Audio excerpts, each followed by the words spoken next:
नमस्कार दोस्तों, स्वागत है आपका आज के मुख्य समाचार में, जिसमें सबसे पहली और बड़ी खबर में आपको बताएंगे कि सुशील मोदी ने अपने ही पार्टी को घेरा और किसान आंदोलन पर दे दिया बड़ा बयान। कहा, अरुण जेटली जिंदा होते तो अब तक किसान को मना चुके होते। जी हां दोस्तों, बेहद बड़ी खबर निकल के आ रही है। क्या सुशील मोदी को मोदी और शाह पर नहीं है भरोसा? इसी के साथ दूसरी बड़ी खबर में आपको बताएंगे कि बिहार के किसानों को नीतीश सरकार ने दिया बड़ा झटका।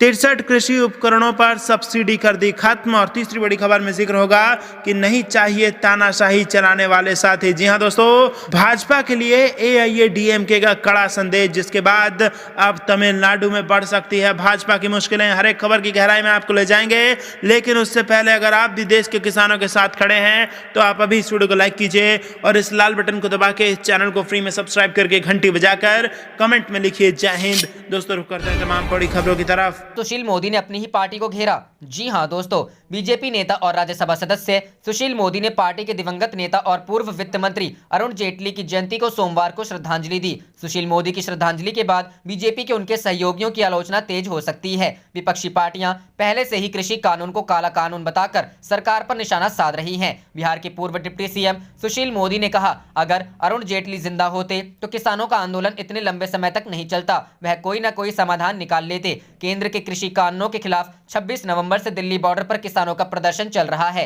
कृषि मंत्री नरेंद्र सिंह तोमर से किसानों की कई दौर की बैठक हो चुकी है, लेकिन अब तक कोई नतीजा नहीं निकल सका। सरकार किसानों को मनाने और कानूनों को लेकर गतिरोध समाप्त करने में नाकाम रही है। किसान अब भी कृषि कानूनों को रद्द करने की मांग पर अड़े हुए हैं। सुशील मोदी ने सोमवार सुबह कहा, मैं आश्वस्त हूं कि अरुण जेटली आज जीवित होते तो किसान जिस तरह की समस्याओं का सामना कर रहे हैं, इसको लेकर आंदोलन चल रहा है, वह निश्चित रूप से इसके लिए समाधान तलाश लेते। बिहार में बीजेपी के कद्दावर नेता सुशील मोदी को केंद्र में बुलाने की तैयारी चल रही है। बीजेपी सूत्रों का कहना है कि सुशील मोदी को प्रधानमंत्री नरेंद्र मोदी की सरकार में मंत्री बनाया जा सकता है। रुख करते हैं अगली खबर की तरफ। बिहार के किसानों को नीतीश सरकार का बड़ा झटका, 63 कृषि उपकरणों पर सब्सिडी खत्म। जी हां दोस्तों, बिहार के किसानों को नए साल पर नीतीश सरकार ने बड़ा झटका दे दिया है। राज्य सरकार ने किसानों को कृषि उपकरणों की खरीद पर मिलने वाली सब्सिडी के दायरे से 63 चीजों को बाहर कर दिया है। बिहार के किसानों को अब खेती बाड़ी के काम में आने वाले मात्र 17 कृषि उपकरणों पर ही सब्सिडी मिलेगी। सरकार ने कृषि उपकरणों पर दी जाने वाली सब्सिडी का बजट 163 करोड़ से घटाकर 23.69 करोड़ कर दिया है, जो पहले से मोटा मोटी 15% रह गया है। पहले बिहार में सरकार 81 कृषि उपकरणों पर सब्सिडी देती थी। बिहार सरकार के ताजा फैसले में पराली जलाने को लेकर फैलने वाले प्रदूषण की चिंता साफ नजर आती है। राज्य सरकार ने जिन 17 उपकरणों पर सब्सिडी देने का फैसला किया है, उसमें ज्यादातर वेस्ट मैनेजमेंट यानी खेती के कचरे के बेहतर निपटारे में उपयोगी है। केंद्र सरकार इन 17 उपकरणों के अलावा 16 दूसरे तरह के कृषि उपकरणों पर अलग अलग स्कीम के तहत किसानों को सब्सिडी दे रही है। बिहार सरकार ने जिन उपकरणों पर सब्सिडी हटाई है, उनमें combine harvester, power tillers, power threshers शामिल हैं। जिन उपकरणों पर सब्सिडी जारी रखी गई है, उसमें brush cutter, super seeder, happy seeder, self propelled reaper, straw management system, mini rice mill, mini oil mill. कृषि विभाग के एक सीनियर अफसर ने बताया, इस साल कृषि उपकरण सब्सिडी का फोकस वेस्ट मैनेजमेंट है, जिससे पराली जलाने की चुनौती से निपटा जा सके और राज्य में इस वजह से प्रदूषण कम हो। अधिकारी ने कृषि उपकरण सब्सिडी का बजट कम करने पर कहा कि कोरोना की वजह से राज्य की माली हालत खराब है और उपलब्ध वित्तीय संसाधन में जो बेहतर किया जा सकता था, वो सरकार ने किया है।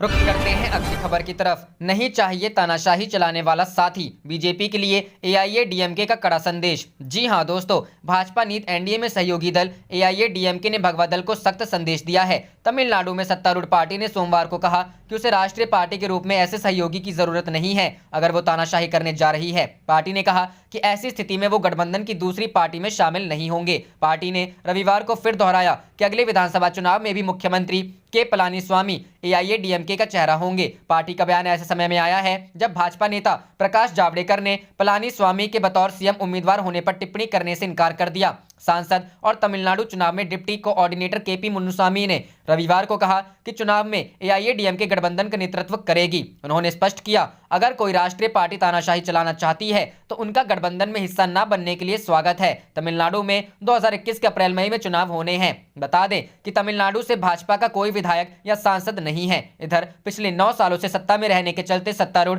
एआईएडीएमके को सत्ता विरोधी लहर का सामना करना पड़ा है। पिछले साल पार्टी ने लोकसभा चुनाव भाजपा संग गठबंधन में लड़ा। पार्टी ने इसके साथ ही स्पष्ट किया कि सहयोगी भाजपा को अगले साल होने वाले विधानसभा चुनावों में जीत दर्ज करने पर भगवा दल को सरकार में शामिल नहीं किया जा सकता। पार्टी ने कहा कि भाजपा तमिलनाडु की द्रविड़ भूमि में कोई पहचान नहीं बना सकती।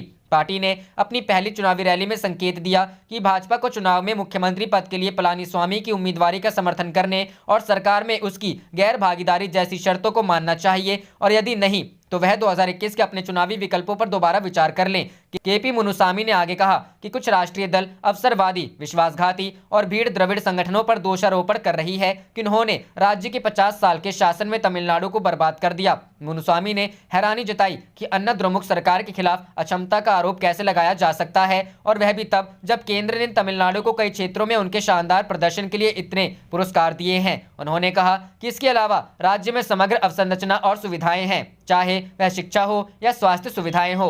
उन्होंने कहा कि राजनीतिक लाभ हासिल करने वाली ऐसी सभी ताकतों को समझना चाहिए कि तमिलनाडु उन्हें समर्थन नहीं देगा, क्योंकि द्रविड़ विचारधारा राज्य के सामाजिक और सांस्कृतिक क्षेत्र का आधार है। रुख करते हैं अगली खबर की तरफ। कांग्रेस ने दिया जेडीयू को ऑफर, हमारे साथ आए नीतीश कुमार। जी हां दोस्तों, कांग्रेस पार्टी सोमवार को अपना 136वां स्थापना दिवस मना रहा है। स्थापना दिवस के मौके पर राजधानी पटना समेत पूरे बिहार में जिला स्तर पर कांग्रेस नेता और कार्यकर्ताओं ने तिरंगा यात्रा निकाला। इस मौके पर कांग्रेस नेता अजीत शर्मा ने एक बार फिर से जेडीयू को एनडीए छोड़कर महागठबंधन के साथ आने का ऑफर दिया है। कांग्रेस नेता ने एक बार फिर से सीएम नीतीश कुमार को एंट्री का ऑफर देते हुए कहा है कि नीतीश कुमार को एनडीए से बाहर निकलकर महागठबंधन के साथ आना चाहिए। अजीत शर्मा ने कहा कि Bharatiya Janata party secular party नहीं है, जबकि कांग्रेस सेक्युलर पार्टी है और नीतीश कुमार जी सेक्युलर खुद को समझते हैं, तो उन्हें एनडीए को छोड़कर महागठबंधन में आना चाहिए। बता दें कि आज कांग्रेस पार्टी अपना 136वां स्थापना दिवस मना रही है। इस मौके पर पार्टी के पूर्व राष्ट्रीय अध्यक्ष राहुल गांधी ने भी ट्वीट कर सभी कांग्रेस कार्यकर्ताओं को बधाई दी। उन्होंने लिखा, देश हित की आवाज उठाने के लिए कांग्रेस शुरू से ही प्रतिबद्ध है। आज कांग्रेस के स्थापना दिवस पर हम सच्चाई और समानता के अपने इस संकल्प को दोहराते हैं। जय हिंद। वहीं कांग्रेस अध्यक्ष सोनिया गांधी की तबीयत खराब रहने की वजह से कांग्रेस महासचिव प्रियंका गांधी दिल्ली स्थित पार्टी कार्यालय पहुंची और वहां उन्होंने झंडा फहराया।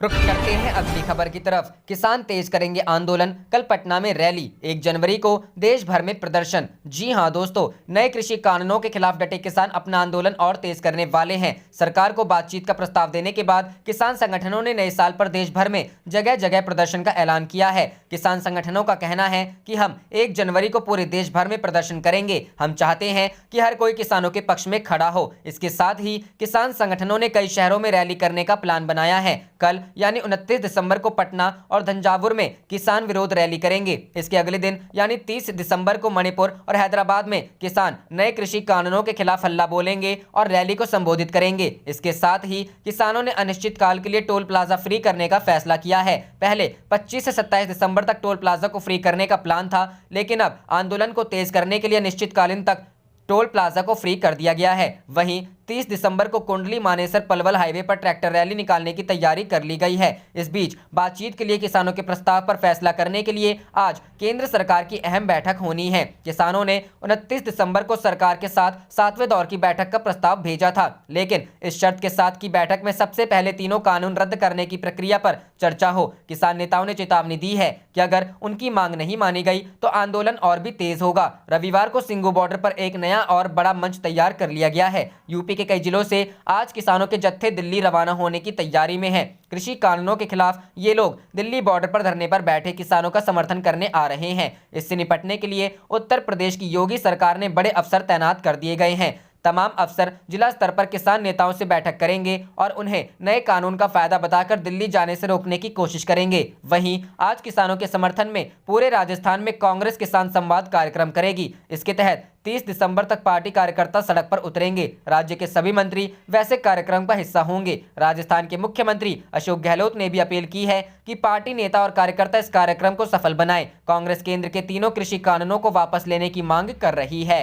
रुख करते हैं अगली खबर की तरफ। जेडीयू के दिग्गज नेता बोले, लव जिहाद के नाम पर देश में फैलाई जा रही नफरत। जी हां दोस्तों, जनता दल यूनाइटेड के दिग्गज नेता केसी त्यागी ने लव जिहाद पर एक बयान देते हुए कहा कि देश में लव जिहाद के नाम पर नफरत और विभाजन का माहौल बनाया जा रहा है। उन्होंने कहा कि संविधान और सीआरपीसी के प्रावधान 2 वयस्कों को अपनी पसंद के जीवन साथी चुनने की स्वतंत्रता देते हैं। ऐसे में वो चाहे किसी भी धर्म अथवा जाति से संबंध रखते हों। रुख करते हैं अगली खबर की तरफ। बिहार, आरसीपी सिंह को जेडीयू चीफ बनाने पर कांग्रेस बोली बिहार को मिलने वाला है नया सीएम। जी हां दोस्तों, मुख्यमंत्री नीतीश कुमार ने सबको चौंकाते हुए जेडीयू के राष्ट्रीय महासचिव आरसीपी सिंह को पार्टी का नया अध्यक्ष बनाने की घोषणा कर दी। नीतीश कुमार ने राष्ट्रीय कार्यकारिणी की बैठक में यह प्रस्ताव दिया, जिस पर राष्ट्रीय परिषद ने मुहर लगा दी। इसके बाद से जेडीयू कार्यकर्ताओं में जश्न का माहौल है और बीजेपी आरसीपी सिंह को बधाई दे रही है, तो वहीं विपक्ष इसे भी सियासत का खेल बता रही है। कांग्रेस प्रवक्ता राजेश राठौड़ ने कहा, बहुत ही जल्दी में आरसीपी सिंह को कमान दी गई है। बड़ा राजनीतिक खेल होने वाला है। कोई नया मुख्यमंत्री बिहार को मिलने वाला है, क्योंकि नीतीश कुमार जब भी अपमानित होते हैं तो बड़ा फैसला करते हैं। जब 2014 में जनता के हाथों अपमानित हुए थे तो मांझी को मुख्यमंत्री बनाया था। इस बार तो वो जनता के साथ साथ बीजेपी के हाथों भी अपमानित हुए हैं। आरजेडी के वरिष्ठ नेता शिवानंद तिवारी ने कहा, काफी दिनों बाद जेडीयू ने तेवर दिखाए हैं। ऐसा लग रहा था कि जेडीयू सरेंडर कर चुकी है। अब जेडीयू कितने दिनों तक अपने स्टैंड पर कायम रहती है, यह देखना होगा, क्योंकि नीतीश कुमार ने जिस दिन महागठबंधन छोड़ा था उस दिन से वो राजनीति में भरोसेमंद नहीं रहे। जिस व्यक्ति के नाम पर नीतीश कुमार ने एनडीए छोड़ा था उसी से उन्होंने हाथ मिला लिया। ये कलंक का टीका नीतीश जी पर लगा है। उनकी पहचान तो विपक्ष में अखिल भारतीय नेता के रूप में बनी थी, लेकिन आज वो पहचान के लिए संघर्ष कर रहे हैं। अब तो उन पर भरोसा करना मुश्किल है। जाने से पहले आप इस वीडियो को लाइक कीजिए और इस लाल बटन को दबा के इस चैनल को फ्री में सब्सक्राइब करके घंटी बजा लीजिए। आप देख रहे थे आपका अपना चैनल धड़ाधड़ न्यूज। जय हिंद, जय भारत।